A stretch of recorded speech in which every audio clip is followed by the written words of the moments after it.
Hey guys, I'm back. Welcome back to my channel, and today we're going to do something a little bit different. Today, I'm going to talk about my newest obsession, Westworld.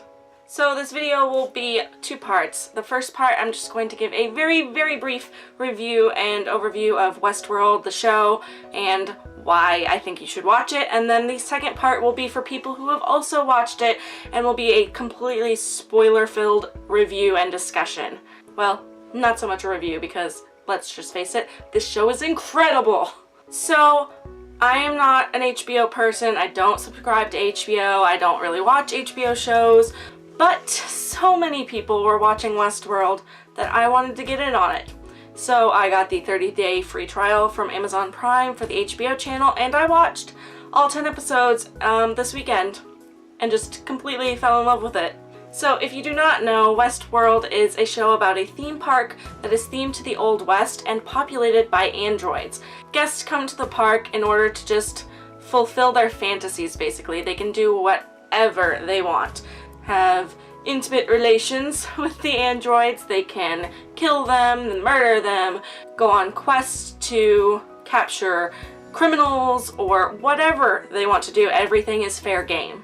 And honestly, that's about the extent of the plot that I want to give you, because I really don't want to spoil anything. If you want a better understanding of the show before you go into it, I suggest you go watch Shut Up Kristen's spoiler-free summary of the show, because I think she does a really great job of explaining things without giving things away.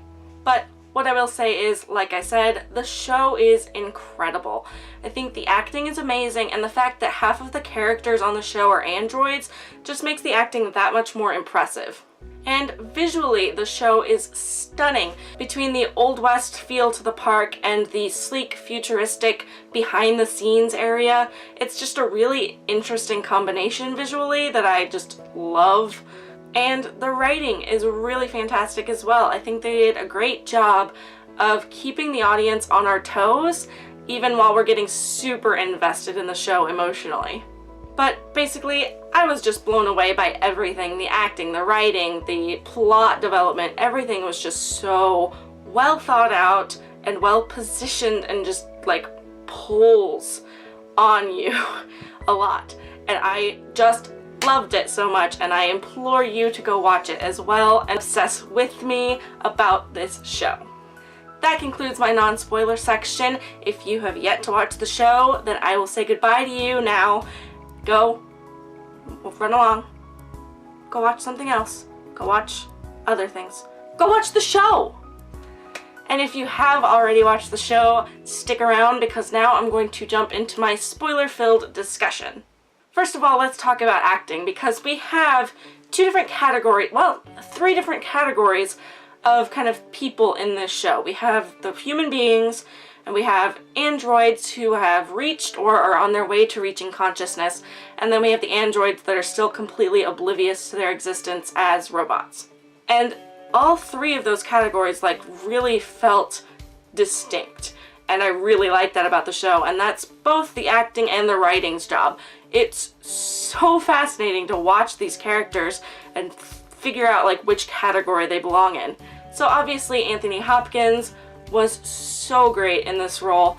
He's just the perfect combination of that warm grandfatherly, figure, and the kind of menacing, don't know what he's really thinking kind of mind. Leonardo Nam, I love Leonardo Nam, and seeing him in the show was so great. There's this moment at the end where they're trying to break out Maeve and Hector and Armistice, and they find Bernard, and Maeve reveals that he is a host, and Leonardo Nam looks at his hands, and she goes, "You're not one of us, you're one of them." And it was just his face. It was so perfect.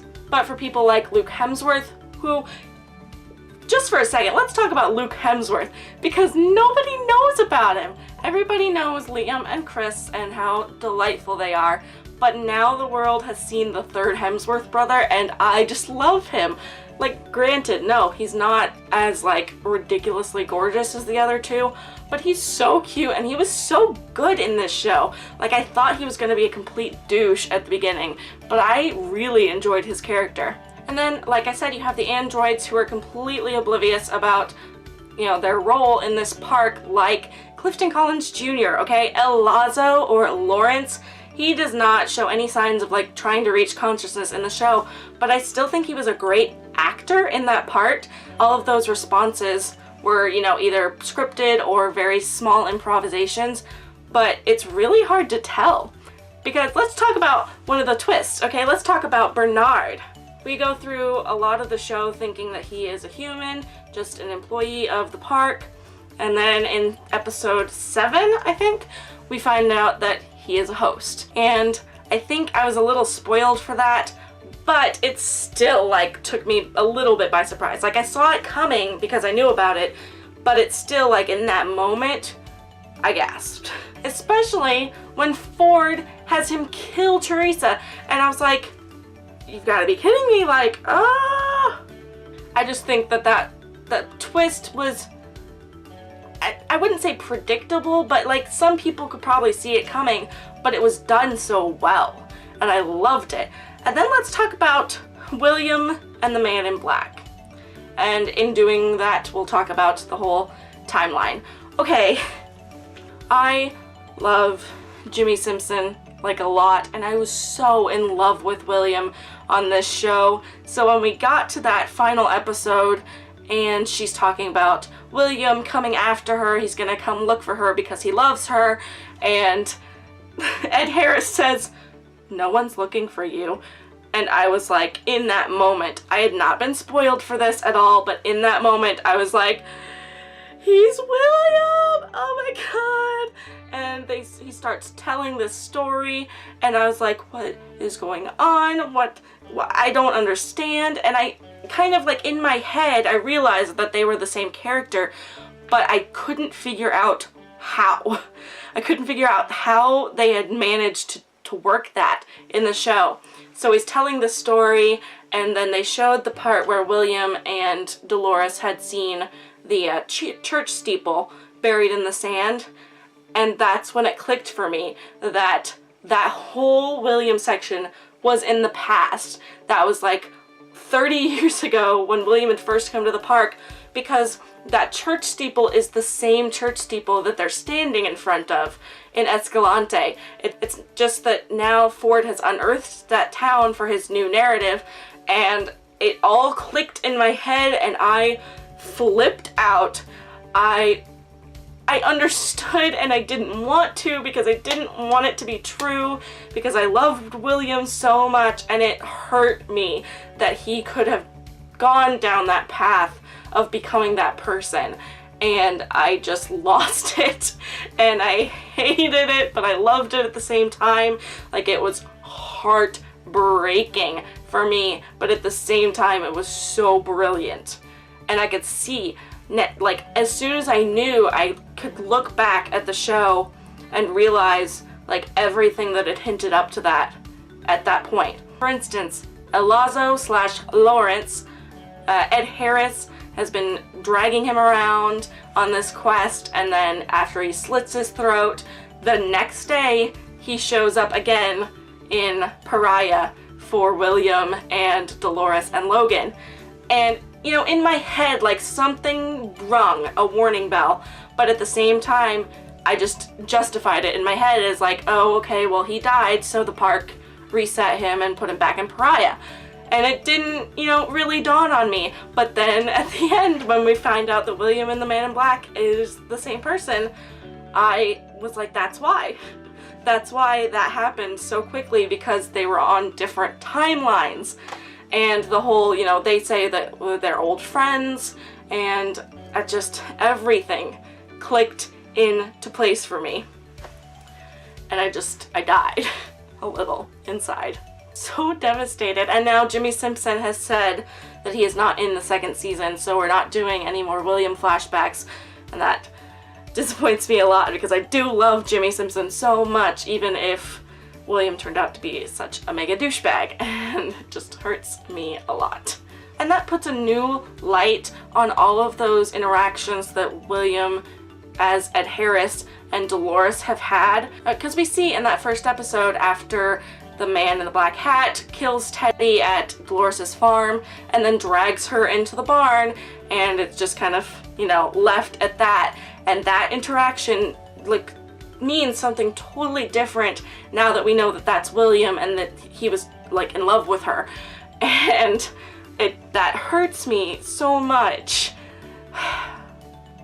So anyway, back to the timeline. So because we now know that William and that timeline is in the past, I still would like to know what happened to Logan. Like, Logan was a super mega douchebag when we first meet him, and I still don't even like him by the time we send him off naked on the horse onto the horizon. But I want to know what happened to him. Obviously, either he died or he just was super traumatized, because we know that William gets the majority holding in the company that Logan's father ran. So somehow Logan didn't get the company. So either he's dead or he's, you know, insane, or I just want to know. Because in my mind, like, the park is not just going to let a guest go off and die. You know, I would think. So if William, like, sent Logan off into the sunset, I would feel like the park would do something about it, because they're not just going to let a guest die in their park for no reason. That would be, like, horrible, especially at the beginning of this park's kind of, like, you know, inception. So I personally don't think that Logan is dead. So I want to know what happened in order for William to get that company. So that's one of my questions. And then we need to talk about Maeve. So watching the show, at first, Maeve arguably has more consciousness than Dolores does, because Dolores is trying to find herself, but she doesn't know, for most of the show at least, that she's an android. Whereas Maeve finds out much earlier than Dolores does and is doing something about it. She's been in the, you know, behind the scenes area so many times. She's increased her intelligence. She knows how to work all these technological things. So at first it feels like Maeve is more conscious than Dolores. But then in that last episode we get that ringer. Bernard reveals that on her storyline, somebody has altered her storyline. So her actual programming has been telling her to do all these things and to ultimately escape the park. And of course she doesn't want to believe it. She, like, totally refuses to believe it. But the audience is obviously, that's ringing off in their brain. So, you know, Maeve is probably not as conscious as we think she is. She's still following that inner, like, drive based on her programming. Until the very final scene of Maeve. So she's escaping the park, and Leonardo Nam, Felix, gives her the little piece of paper, and he says, "This is what you asked for, it's the location of your daughter." So Maeve looks at it and then kind of, you know, disregards it. She puts it in her bag, and she doesn't want to actually go look for her daughter because she knows that it's not her daughter, it's just another android. But at the very end, when she's on the train getting ready to leave the park for good, and she sees this woman with her daughter on the train across from her, and she has that moment where she decides to get off the train and go look for her daughter after all. So the question is that, like, her first decision as a host, like, against her programming? Is that her first real decision for her own consciousness to go find her daughter? Because I don't think that that's part of her story. The last, like, step on her story said that she was supposed to infiltrate the mainland, and that doesn't ring true to, like, going look for her daughter. So I think that that might actually be her finally going off of her programming, and I think it's going to be great to see that in the second season. And the other thing to notice, on this piece of paper where her daughter's located, it says Park 1. So that, coupled with that little glimpse of the other androids that are like samurais, and the logo that says SW. So I think most people are theorizing, and I think even the creator of the show has confirmed, that SW is short for Samurai World. And so that, like, totally opens the door for the other park. And how many parks are there? Because you would think if there were only 2 parks, if there was Westworld and Samurai World, that it would have said, like, Park WW or Park SW instead of just Park 1. So that brings to question, like, how many parks are there? How many different worlds can you visit at this point? And I honestly think that maybe, like, Westworld was the beginning, like, that was Bernard and Robert's vision for this park, and that it's just expanded over the years. But how many parks has that expanded to, and how many different things would we possibly get to see in the future? Because that, like, just expands the scope of things so much. So I'm very interested to see, like, where Maeve's quest takes her now, where her daughter is possibly located, if it's in Samurai World or if it's in some other world. Like, it would be so cool to see a bunch of different things on the show. And the last thing I want to talk about is something that I don't think anybody has really brought up on theories or, you know, discussions online, is who is Gina Torres? At one point, Bernard, it looks like he's like Skyping his wife or ex-wife, as the case may be, and talking to her, you know, via video feed. And then when he realizes that he's a host later, we see that scene in like a slightly different context. We see it, but it kind of deteriorates until someone is asking him questions, like we see him do with many of the other androids, asking them if they've ever questioned their reality and stuff like that. So my question is Gina Torres like the employee of that park? Is that really her asking these questions to Bernard, and then they've just altered his memory to look like a video feed and changed the discussion slightly so that he doesn't realize? Or is she like Bernard's wife and they've just inserted her into Bernard's memories? Or is she just completely made up? I mean, it's Gina Torres and I love her so much, so I have so many questions about like who she actually is in the story. So yeah, there's a lot more to talk about. I could talk about this show for like days and days, but I think that's all I'm going to cover in this video. If you have any other questions or any other theories to talk about, totally please leave them in the comments below, because I would love to discuss them with you. Anyway, that's it for this video, and I will see you guys next time. Bye!